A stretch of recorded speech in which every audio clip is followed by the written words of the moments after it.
Ocala's information station, 1370 WOCA. Ocala.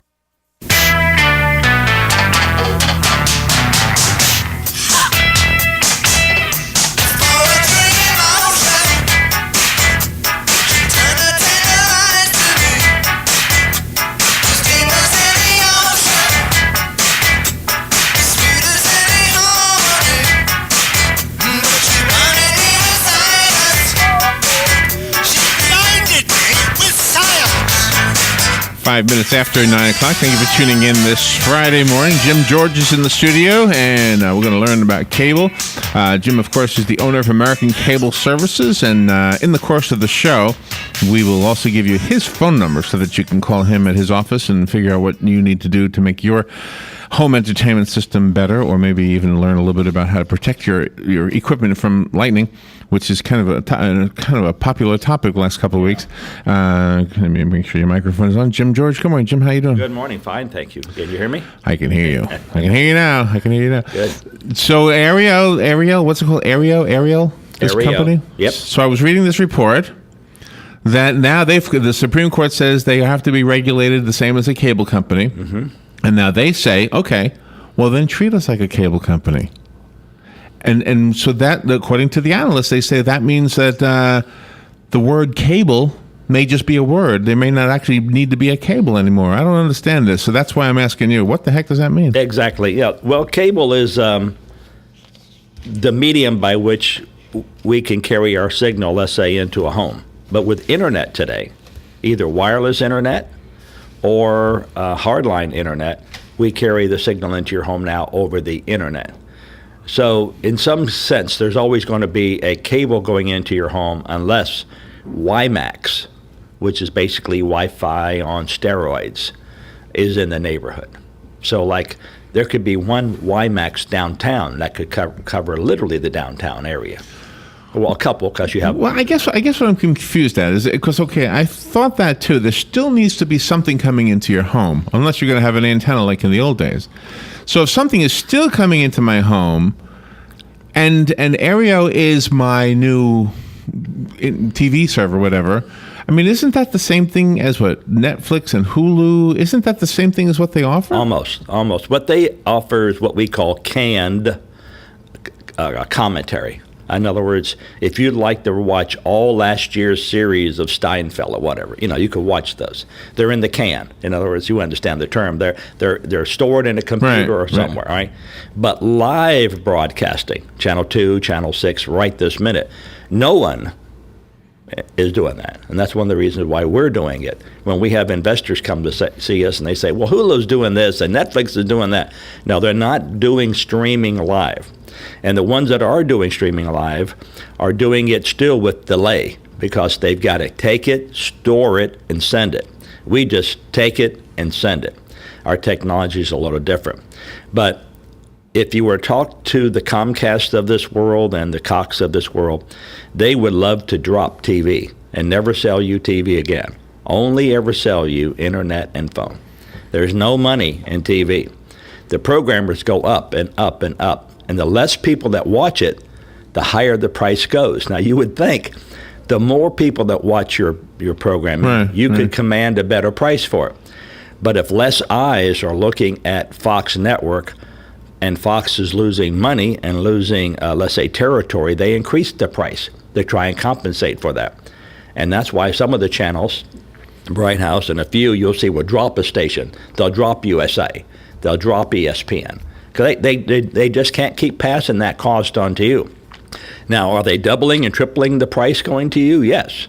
But the bottom line is it just keeps costing them more, and they have so much overhead. You can just imagine how many trucks, Bright House rolls nationally or Cox roll. I mean, and the manpower and the behind the administration and the gas and the insurance, and it's unbelievable the amount of overhead.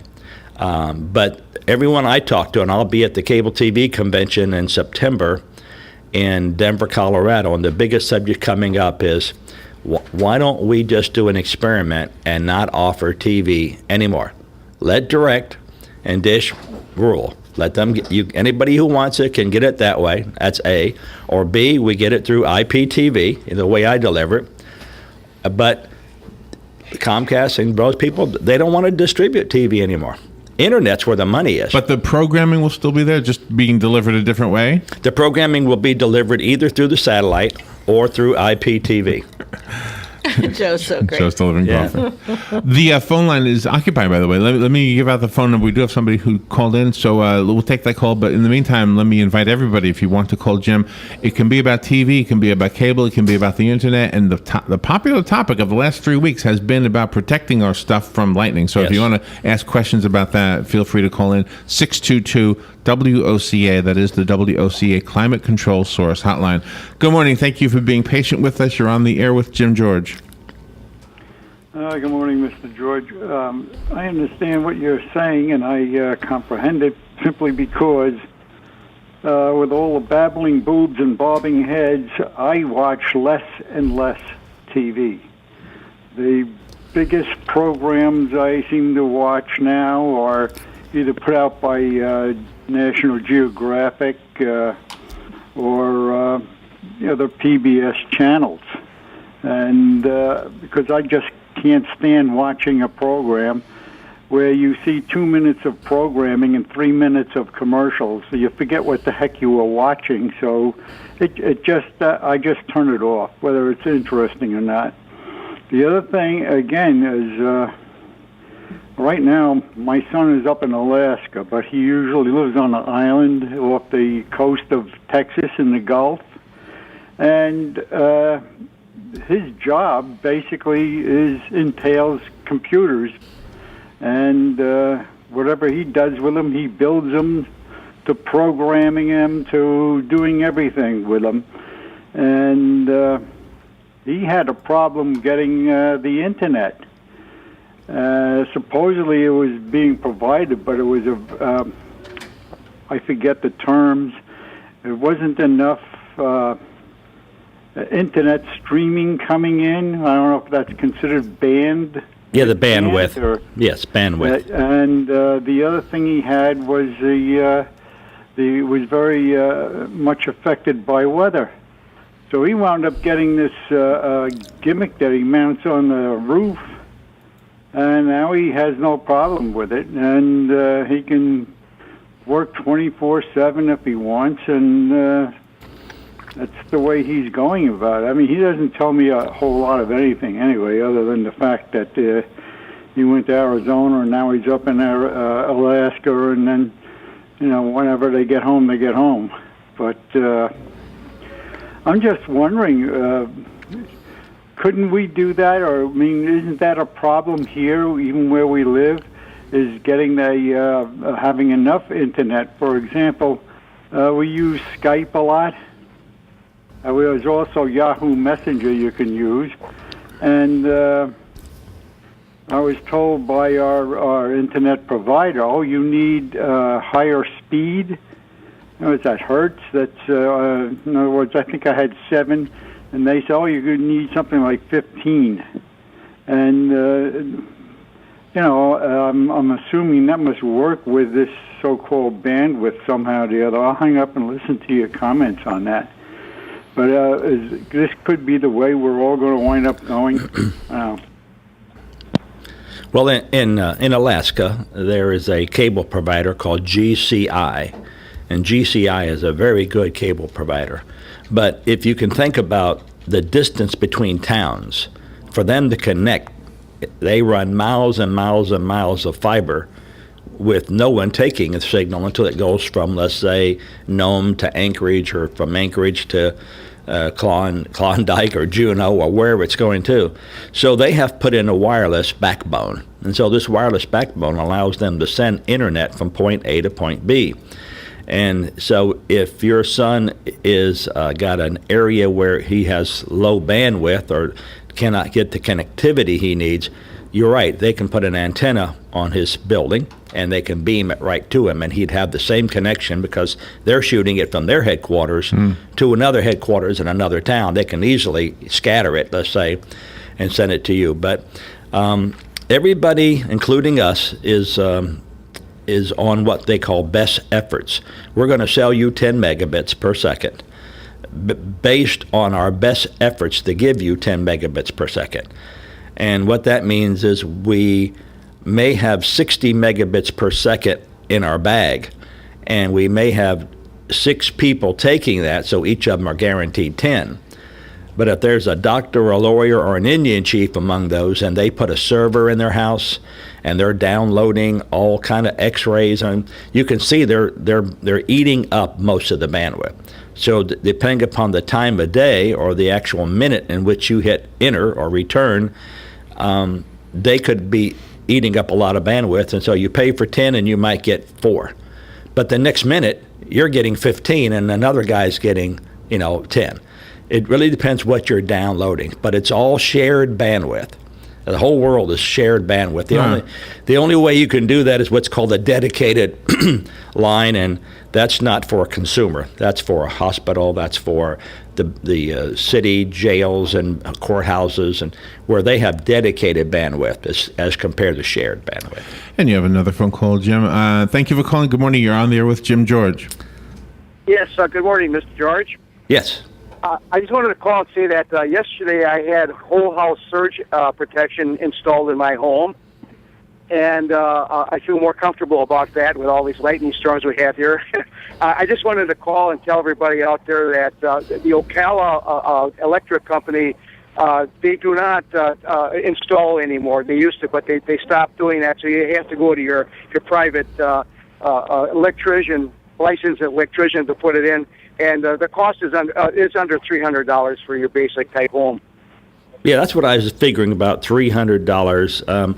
I was at the electrical wholesale house Monday and Tuesday inquiring of the local electricians, what do they use and what do they charge? And almost all of them said, well, just call Duke Energy or just call Seco or just call, because they're going to put it in for free and charge you like $5 or $7 a month. But when I did call up Ocala Electric, I got the same response you got, in the sense that we used to do that. It doesn't pay us to do that, because now we got to monitor that device, and if it goes bad, we have to change it out. Nope, just call your own electrician and put it in. Right. I didn't realize that the unit itself is self-destructive. In other words, when it does catch a lightning bolt, it does its job and it dies, and you have to replace it. Well, you can get that type, or you can get the type that will reset itself automatically. That's, if you hadn't already bought it, I would have maybe made some suggestions to you. But Edco, EDCO, is one of the manufacturers, and they're out of Largo, Florida. So if you get a moment of time and you're internet savvy, just type in Edco surge protectors, go to their site, see what they have, and you might be able to call your electrician and say, hey, you installed the model so-and-so, and I'm very happy you did. How much more would it cost to install this one? But the chances of you getting a direct hit and that device sacrificing itself are probably non-existent. And when it happens, you'll be so happy it destroyed itself. Right. Oh, I do have an Encore. I guess that's how you pronounce it. And the technician, the electrician, said that you got the 2 little green lights on there, and when you have a strike nearby or wherever, if the little lights go off, you need to replace it. So I didn't even know that they had one that would recharge itself or start working again. Yes, and they also have lights on them so that you can tell when they finally have bit the dust. In other words, it's got like a gas discharge tube, and when the current gets very high, the frequency gets very high, and that device will sense that it's exciting that gas, and it will discharge the ground to protect all the equipment. And then the gas tube is still very good, but after multiple hits, that gas dissipates. But then the light will turn a different color, and you'll say, yep, it's time to replace it. And they're probably twice as expensive. So if you spent $300, these might be somewhere around $450, $500. But if it was me, I would do the same thing you did. I would put in the $300 one, and I would take a wait see, because the chances of you getting a direct hit or something are null and far between. Yeah, right. And if you did have to replace it, the fellow told me that it would probably be quite a bit under $200 to put the new unit in. Yes, because he's already done the major work to get it to a point where he's put the device in. Now he just has to put another device in. The major work's done.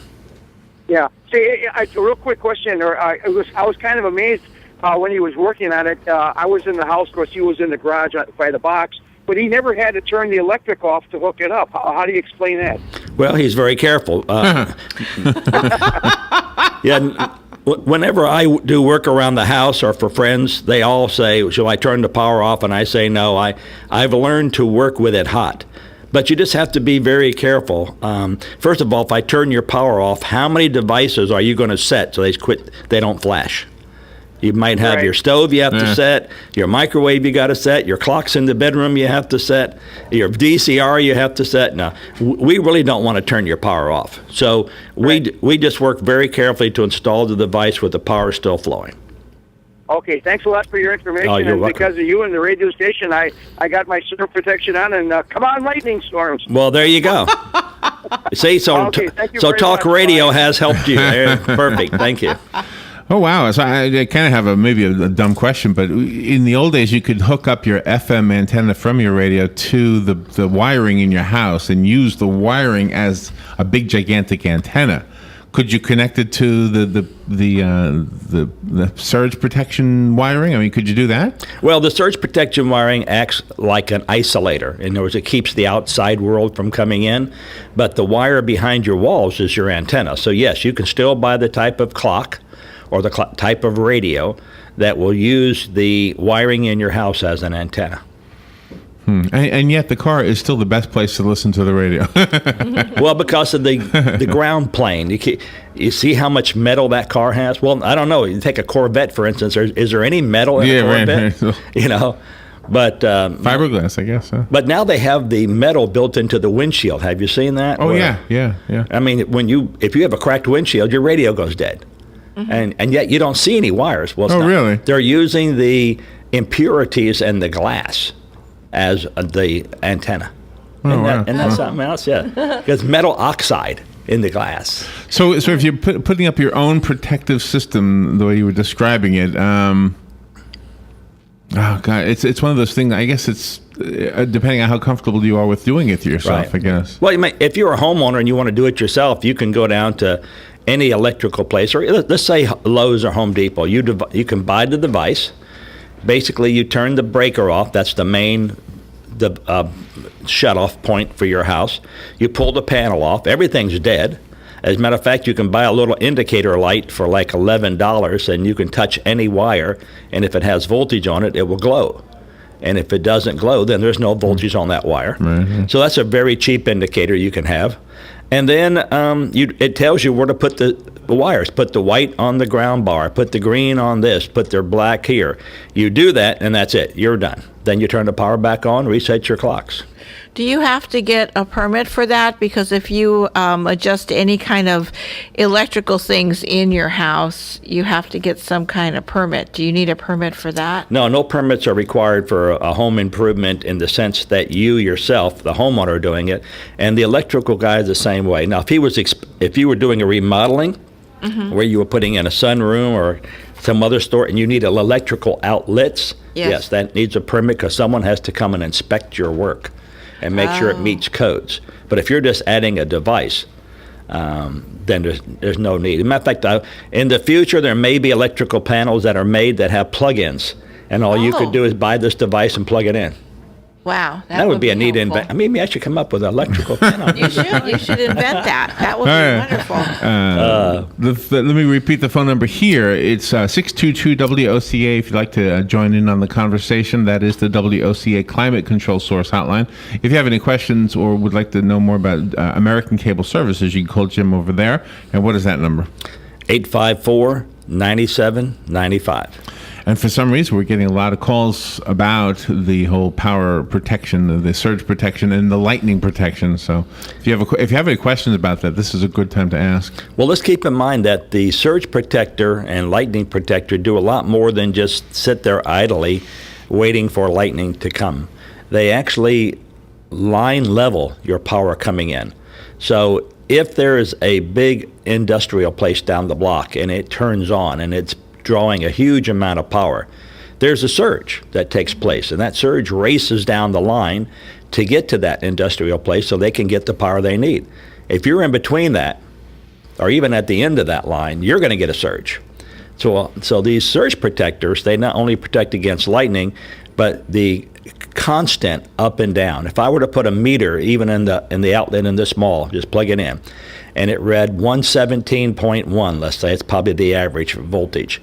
As you watched it, it'd go to 120, 130, 140, back down to 9. And it's constantly going up and down, depending upon who in the mall is coming in at 10 o'clock, turning the lights on, plugging this in, plugging that in. I'm here way before 10. Yeah, I know you are. I'm the first one to start drawing on the power. So if we put one of those, and they make them with a chart, a graph, so I could literally borrow when I don't have one and plug it in where it's going to print a graph, time of day and how much.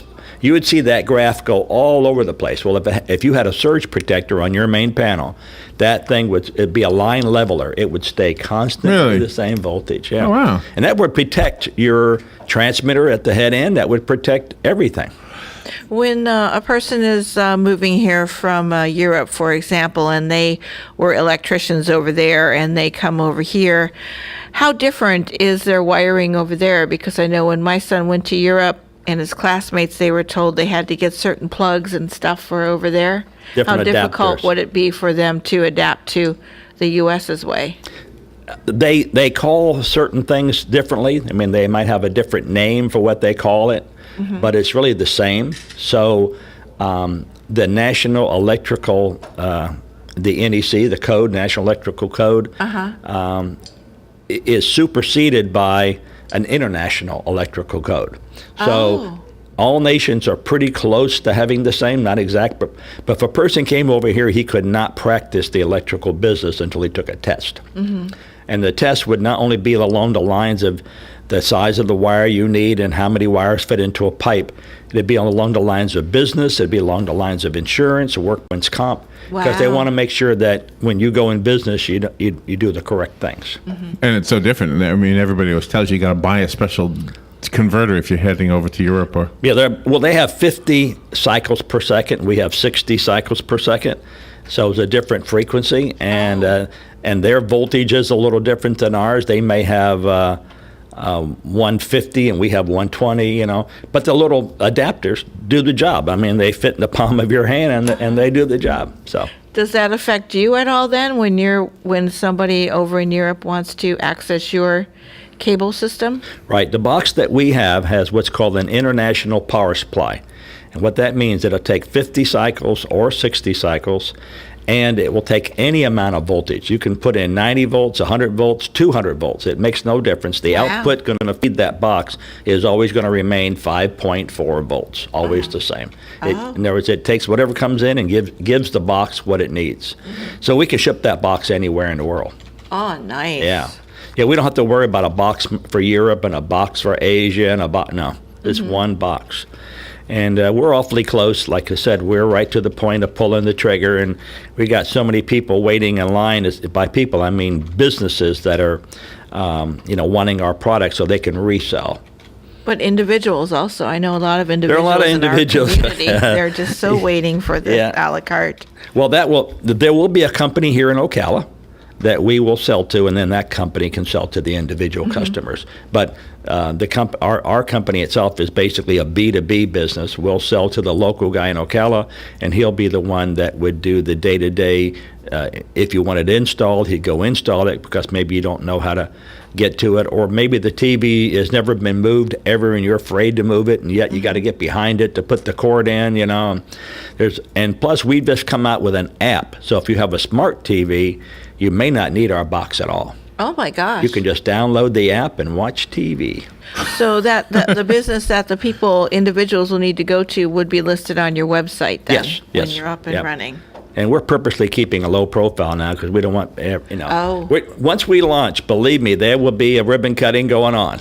Good. And WOCA will be the ambassador. Oh, yeah. I'm hoping you have hors d'oeuvres with that thing.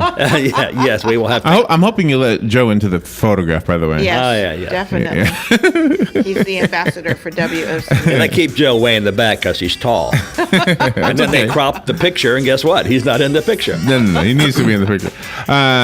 Jim, what is your number again, real quick? 854-9795. Always interesting, and I just put your picture with Robin up on Facebook. All right, we'll take a little break and be right back. Horse Sense with the Equine Alliance of Marion County is up next. This is The Source, WOCA Ocala.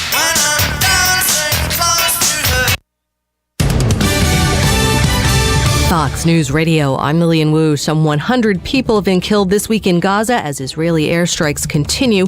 Fox Radio's Emily Wither in Gaza reporting, meanwhile, many Israelis waking to air raid sirens. More than 50 rockets were fired from here as the day began. Some as far as Tel Aviv, but they were intercepted by the Iron Dome missile defense system. One hit a gas station in the south, setting it on fire and wounding one person. We're learning more about the suspect in the killing of a Houston area family. 33-year-old Ronald Lee Haskell will be in court this morning accused of gunning down 6 people, including 4 kids. The mother and wife was his ex-sister-in-law. We know it was a domestic situation involving a divorce, but beyond that, we've not had any statement from him. And it's not Haskell's first time in trouble. Fox Radio's Evan Brown. Authorities say Haskell was recently the subject of a restraining order by his own mother. Fox News. We report, you decide.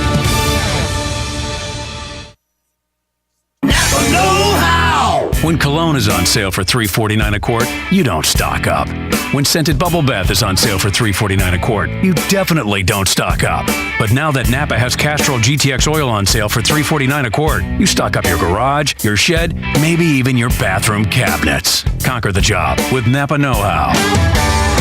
General states pricing. Sales prices do not include applicable state, local taxes, or recycling fees at participating Napa Auto Parts stores. Offer expires 7/31/14. And now, another golf confessional brought to you by Golfsmith.